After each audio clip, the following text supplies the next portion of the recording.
Hello everyone, welcome back to SSC Vidya channel. आज हम लोग पॉलिटी में फंडामेंटल राइट्स और की फीचर्स उसका पढ़ने जा रहे हैं। फंडामेंटल राइट बहुत ही इंपॉर्टेंट टॉपिक है सारे एग्जाम्स में। इससे रिलेटेड बहुत सारे क्वेश्चंस, आर्टिकल्स और उसके फीचर्स आते हैं। तो हम लोग लाइन बाय लाइन स्टार्ट करते हैं। तो पहला इसका बेसिक इन्फॉर्मेशंस देखते हैं। तो फंडामेंटल राइट कौन से पार्ट में आता है? तो पार्ट 3 में आता है। और कौन से आर्टिकल में आता है? तो आर्टिकल 12 से 35 तक आता है। ये किससे लिया गया है? तो यूएसए से लिया गया था। मैंने आपको सोर्स ऑफ इंडियन कॉन्स्टिट्यूशन में बताया था, तो उससे लिया गया था।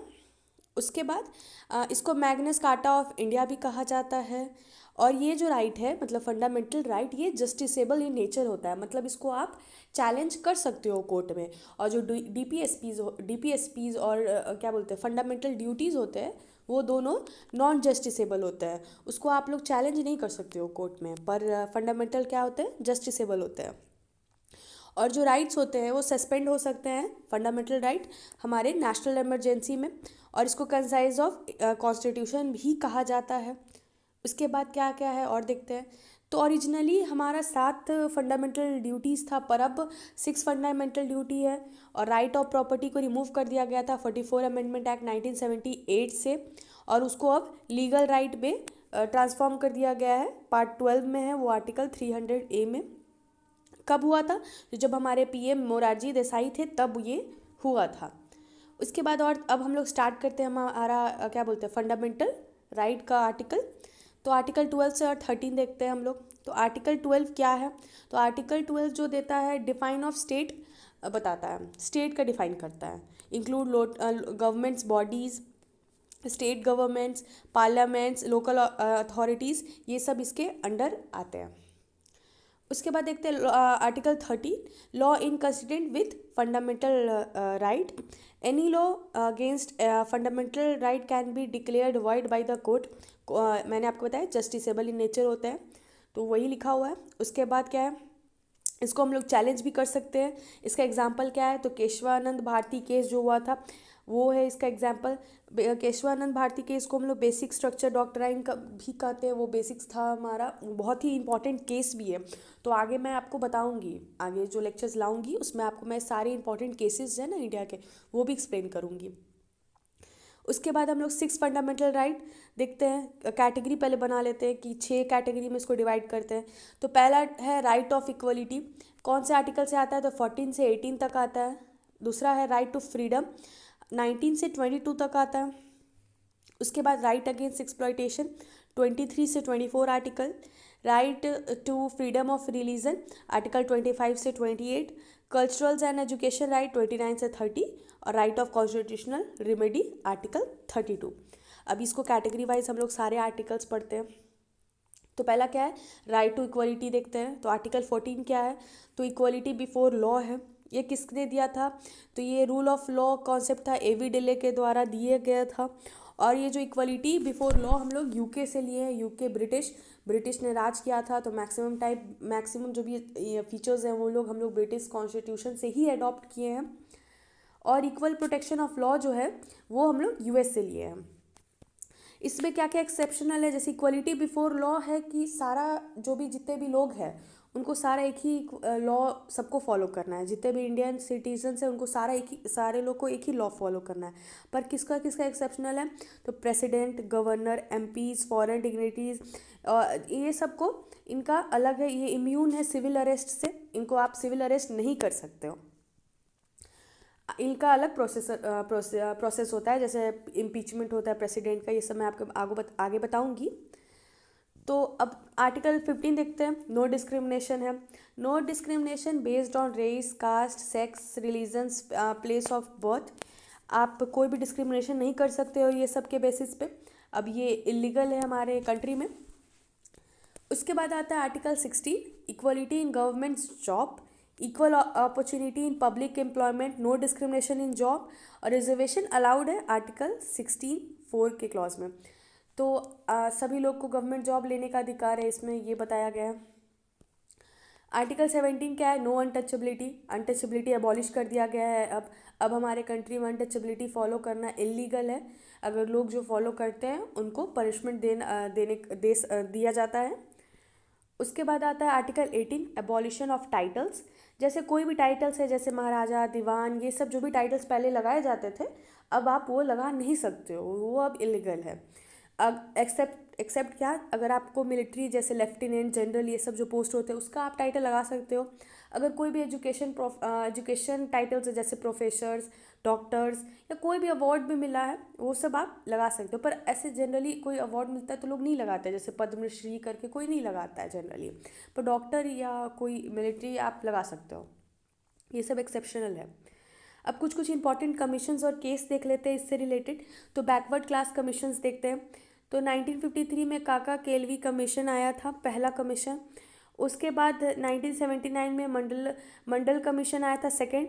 रिकमेंड किया गया था क्या, तो 27% सीट ओबीसी को रिजर्व करने के लिए इसमें दिया गया था। उसके बाद सुप्रीम कोर्ट में केस चला था, वो देखते हैं। 1992 में इंदिरा स्वामी केस चला था, वो देखते हैं क्या है। तो उसमें 27% ओबीसी रिजर्वेशन का बात हुआ था। मैक्सिमम 50% ऑफ टोटल रिजर्वेशन का बात हुआ था। क्रीमी लेयर को हटा दिया गया था। नो रिजर्वेशन इन प्रमोशन में, ये सब बात हुआ था इस केस में। उसके बाद अब हम लोग आगे बढ़ते हैं। राइट टू फ्रीडम पढ़ते हैं। तो 19 आर्टिकल में 6 राइट आते हैं फ्रीडम्स के। पहला क्या है, तो freedom of speech and expression. 19B क्या है, फ्रीडम ऑफ असेंबली पीसफुली। आप पीसफुली असेंबल कर सकते हो विदाउट आर्म एंड एम्यूनेशन। फिर तीसरा क्या है, freedom to form association. Fourth, freedom to move freely. उसके बाद freedom to reside anywhere in country. Freedom to practice any occupation. आपको ट्रिक से भी याद करने का है, पर ये इजी है, आप लोग जनरली याद कर सकते हो। और कभी कभी क्वेश्चंस आते हैं, नेक्स्ट ईयर 2024 में भी आया था क्वेश्चन, जैसे 19 का बी पूछ लेगा कि 19B का आर्टिकल में क्या था, तो आपको ये सब लाइन बाय लाइन याद करना होगा। उसके बाद आर्टिकल 20 देखते हैं, प्रोटेक्शन अगेंस्ट क्रिमिनल केसेस, वो देखते हैं। तो इसमें जैसे क्या है, मैं बताती हूँ, रुको आपको अच्छे से बताती हूँ। तो जैसे फर्स्ट में क्या है, नो रेट्रोस्पेक्टिव क्रिमिनल लॉ। इसका मतलब होता है ना कि आप कोई भी जैसे पनिशमेंट आप जिस टाइम किए थे उस टाइम वो लीगल था, पर वो अब इलीगल हो गया है, तो ये नो क्राइम विदाउट लॉ होता है। उसके बाद no double punishment in same crime, ये भी है इसमें। उसके बाद है नो फोर्स कन्फेशन, ये सब इसके अंडर आता है आर्टिकल 20 में। आर्टिकल 21 में क्या आता है, right to life and personal liberty, ये मोस्ट इंपॉर्टेंट राइट है। इसके अंदर क्या क्या आता है, तो right to health, education, privacy, shelters, food, ये सब आता है। और ये जो है इमरजेंसी के टाइम इसको सस्पेंड नहीं किया जा सकता, तो ये बहुत इंपॉर्टेंट है। अगर जैसे मैंने आपको बताया था कि इमरजेंसी में फंडामेंटल राइट सस्पेंड हो जाता है, पर ये जो आर्टिकल 21 है ये सस्पेंड नहीं होगा उसके टाइम, इमरजेंसी के टाइम। अब आगे बढ़ते हैं हम लोग। तो अब आर्टिकल 21A देखते हैं, right to freedom, sorry, right to education. मेरा थोड़ा सा तबीयत ख़राब है, तो आप लोग थोड़ा सा कॉम्प्रोमाइज़ करके चलना, क्योंकि मेरा वॉइस उतनी अच्छी नहीं आ रही है। तो आर्टिकल 21A में क्या है, राइट टू एजुकेशन है। ये कब ऐड किया गया था, तो 86 अमेंडमेंट एक्ट के द्वारा ऐड किया गया था 2002 में। इसमें क्या था, तो इसमें फ्री एजुकेशन था चिल्ड्रेन लोग को, कितने से 6 to 14, और कंपलसरी भी था। और ये डीपीएसपी और फंडामेंटल ड्यूटीज़ में भी ये है राइट टू एजुकेशन। मैंने आपको डीपीएस में भी बताया था, आगे सोर्स आएगा तो उसमें मैंने बताया है। उसके बाद क्या है, आर्टिकल 22 प्रोटेक्शन अगेंस्ट अरेस्ट, इसमें क्या आता है वो देखते हैं अब हम लोग। ए में क्या आता है, तो must to be hold reason for arrest. Arrest करने का एक बेसिक और मतलब बहुत ही लॉजिकल आपके पास होना चाहिए कि आप ऐसे किसी को अरेस्ट नहीं कर सकते हो, पुलिस लोग को। और उसके बाद जो पुलिस लोग जिसको अरेस्ट कर रहे हैं उसको आपको 24 आवर के अंदर मजिस्ट्रेट के पास उनको प्रेजेंट भी करना है। और उनके पास मतलब जो लोग अरेस्ट हो रहे हैं उसको उनके पास अधिकार भी है लॉयर रखने का, राइट टू लॉयर। और क्या है, जो आर्टिकल 22 है वो restricted during can't be restricted during national emergency, और डिटेंशन में be use to prevent crime, ये इसके अंडर आता है। और अब हम लोग उसके आगे देखते हैं। क्या क्या है, नोटेबल केस क्या हुआ था, Rajnarain versus state of UP का क्या था, तो people have the right to know how the governments work, right to information, मतलब इसमें राइट टू इन्फॉर्मेशन की लोगों को अधिकार होना चाहिए कि कैसे हमारा देश चल रहा है। पर हाँ ये भी है इसके अंडर कि आपको हर चीज़ जो भी, जैसे अब आप डिफेंस के रिलेटेड आप लोग गवर्नमेंट से नहीं पूछ सकते हो, तो ये दोनों केस में यही हुआ था बीच में। उसके बाद क्या था, right to internet consider part of freedom to speech and right to information, article 19 इसमें ऐड हुआ था। उसके बाद Olga Tellis versus Bombay municipal corporation, ये क्या था, तो right to life includes right to shelter home, Gopalan case, narrow stance of right of life, article 21, और मेनका गांधी, ये बहुत ही इंपॉर्टेंट था केस, तो ये क्या था, तो 21 आर्टिकल इसमें था, राइट टू ट्रैवल, आपको ट्रैवल करने का भी अधिकार है इसमें, फंडामेंटल राइट। तो ये सारे केस को आप एक बार गो थ्रू करना, ये सारा इंपॉर्टेंट केस है फंडामेंटल राइट रिगार्डेड। उसके बाद क्या है, राइट अगेंस्ट एक्सप्लॉयटेशन क्या है, तो आर्टिकल 23 से 24 तक आता है। 23 क्या है, नो फोर्स्ड लेबर है, आपको ह्यूमन ट्रैफिकिंग करना, अब ये हमारे कंट्री में बैन है, आप नहीं कर सकते ह्यूमन ट्रैफिकिंग, ना ही फोर्स लेबर कर सकते हो, सेफ वर्क प्लेस होना चाहिए, ऐसा भी नहीं कि आप कोई मतलब बहुत ही ख़राब माइनिंग में काम करना, ये सब नहीं है। और ये compulsory service allowed during emergency भी है, ड्यूरिंग वॉर भी है। उसके बाद क्या है, आर्टिकल 24 में नो चाइल्ड लेबर है, चाइल्ड जो भी 14 एज से कम है उनको कोई भी जॉब जो भी हेजार्डियस मतलब डेंजरस इन नेचर है, कि जैसे आप माइंस में या बहुत सारी जगह ऐसे इंडस्ट्रीज़ होते हैं जहाँ खतरा होता है जान का, वहाँ चिल्ड्रंस को काम करना प्रोहिबिटेड है। Can be work non hazardous job after school hour, मतलब ऐसे तो नहीं करना चाहिए, ये एथिकल भी नहीं है, पर हाँ ये हमारे कॉन्स्टिट्यूशन में क्लियर है कि कुछ कुछ छोटा मोटा काम वो स्कूल आवर के बाद कर सकते हैं जो डेंजरस नहीं है नेचर में, तो यही था आर्टिकल में। उसके बाद क्या है, right to freedom of religion, article 25 से 28 देखते हैं। तो 25 में क्या है, रिलीजन ऑफ फ्रीडम है, आपके पास अधिकार है कंट्री में कि आप कोई भी रिलीजन को फॉलो कर सकते हैं, चाहे आप हिंदू है, मुस्लिम है, सिख है, ईसाई, कोई भी रीज़न है, आप सारा रीज़न आपका मन है, आप जो भी फॉलो कर सकते हो, तो यही है इसके अंदर। आर्टिकल 26 में क्या है, मैनेज रिलीजियस इंस्टीट्यूट, आप 26A में क्या है, आप रिलीजियस इंस्टीट्यूट सेटअप कर सकते हो। बी में क्या है, उसको रिलीजियस अफेयर्स मैनेज कर सकते हो। और सी में क्या है, right to own religious property, आप खुद का अपना प्रॉपर्टी भी रिलीजियस बना सकते हो। इसके बाद क्या आता है, आर्टिकल 27 में नो रिलीजियस टैक्स, आप कोई भी tax, no tax for promoting any religious religion है। उसके बाद क्या आता है, article 28, no religious teaching in government school, जैसे आजकल पहले के टाइम में गवर्नमेंट स्कूल्स में रिलीजियस कुछ कुछ होने लगता था सब चीज़, तो अब ये प्रोहिबिटेड हो गया, no religious institute in government school, school का काम स्कूल वाला होना चाहिए और रिलीजियस प्लेस का काम रिलीजियस वाला होना चाहिए। और private school can teach religious, मतलब प्राइवेट स्कूल पढ़ा सकते हैं, मतलब ऐसे अच्छी बात है, आपको सबको अपना अपना रिलीजन के बारे में जानना चाहिए, तो private school can teach religious affairs. उसके बाद क्या है, cultural and education right, article 29 से 30 आता है। आर्टिकल 29 में क्या है, तो प्रोटेक्ट कल्चरल लैंग्वेजेस है, तो हमारा जो भी लैंग्वेज है, हमारा कल्चर है, स्क्रिप्ट्स है, उसको प्रिजर्व करके, कंजर्व करके और उसको अच्छे से हम लोग को रखना चाहिए। और हम लोग को अपने आगे के generations can educate childrens in native language, अपने अपने बच्चों को, आगे जनरेशन को अपने नेटिव लैंग्वेज उनको बताना चाहिए, उनका अपना मदर टंग देना चाहिए, तो इसमें ये है। उसके बाद क्या है, आर्टिकल 30, माइनॉरिटी एजुकेशन इंस्टीट्यूट, इसमें क्या है, तो minority can establish education institute, जो भी माइनॉरिटीज़ हैं इंडिया में वो अपना एजुकेशनल इंस्टीट्यूट सेटअप कर सकते हैं, जैसे मुस्लिम्स लोग का मदरसाज होता है, और भी अलग अलग रिलीजन का अपना अपना हो सकता है, सेटअप कर सकते हैं, ये हमारे कॉन्स्टिट्यूशन ने उनको अधिकार दिया है। उसके बाद हम लोग आगे देखते हैं, कॉन्स्टिट्यूशनल रिमेडीज़ क्या है, तो आर्टिकल 32 से 35, तो 32 में क्या है, तो राइट टू कॉन्स्टिट्यूशनल रिमेडी है, तो हमारे जो क्राफ्टमैन है, मतलब मेन ड्राफ्टिंग कमेटी के हेड, उन्होंने क्या कहा है इसको, तो B.R. अम्बेडकर ने क्या कहा है, heart and soul of the constitution, article 32 को कहा गया है। Right to approach supreme court for fundamental right violation, अगर कोई भी हमारे कंट्री में फंडामेंटल राइट तोड़ रहा है तो आपके पास अधिकार है कि आप उसको सुप्रीम कोर्ट में चैलेंज कर सकते हो।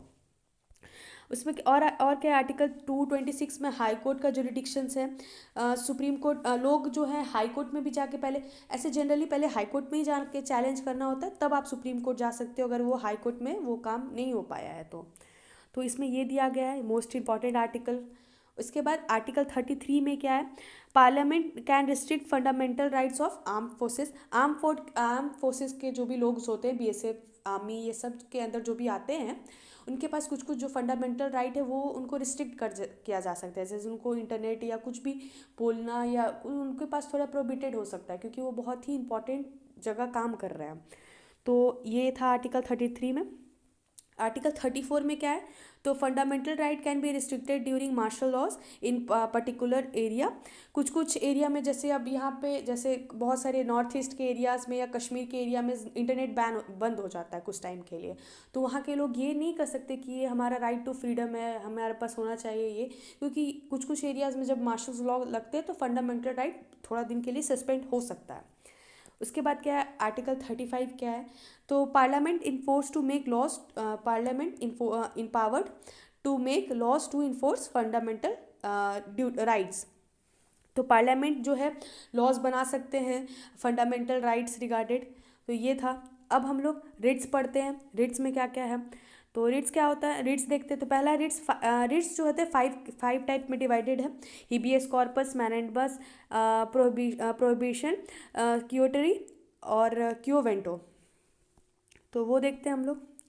तो हिबियस कॉर्पस देखते हैं। तो produce the body, illegal detentions होता है। आपको अगर कोई, जैसे पुलिस इलीगली डिटेन कर लिया है, तो आपके पास अधिकार है कि आप उससे पूछ सकते हो कि आप कैसे इलीगल डिटेंशन किए हैं। और इनका एक सब टाइप है। ये सारा जो भी है ये आपसे क्वेश्चन पूछ सकता है कि प्रोड्यूस द बॉडी कौन से रिट में आता है। तो आपको क्वेश्चन टिक करना होगा habeas corpus. Can be against any one, ये हिबियस कॉर्पस के अंदर आता है। अब हम लोग देखते हैं मैनेंडमस में क्या आता है। तो इसका सब टाइप क्या है, वी कमांड। इसमें होता है तो जो भी पब्लिक ऑफिसर्स होते हैं जो अगर अपना काम नहीं कर रहे हैं, तो आप उन पर रिट्स लगा सकते हो इसके अकॉर्डिंग। तो ये है। उसके बाद क्या है, प्रोहिबिशन है। इसके अंदर आता है टू फॉरबिड, इसका सब टाइप है। Higher court to lower court to stop exceed power. अगर लोअर कोर्ट में कोई केस चल रहा है और वो सही नहीं है, उसका पावर वो थोड़ा सा अलग चल रहा है, तो हायर कोर्ट अपने में ले सकता है और उससे डिसीजन दे सकता है। उसके बाद क्या है, सीओट्री है। इसमें क्या है, टू बी सर्टिफाइड। ये क्या है, to correct errors of lower court ने कुछ गलत कर दिया है तो वो हायर कोर्ट के पास पावर होता है करेक्ट करने का। उसके बाद क्या आता है, क्यूवेंटो। इसका सब टाइप क्या है, by what authority, to check if a person have right to hold a public office. अगर कोई पर्सन है जो, मतलब जैसे एग्जांपल में, जैसे कोई एक पर्सन है जो आईएएस ऑफिसर है, पर उसके पास वो आईएएस ऑफिसर का डिग्री नहीं है, तो आपके पास अधिकार है कि आप उसको देख सकते हो, चेक कर सकते हो कि ये आईएएस है कि नहीं, क्योंकि बहुत लोग आजकल ऐसे भी बन के बैठ जाते हैं बहुत सारे पब्लिक ऑफिस पे।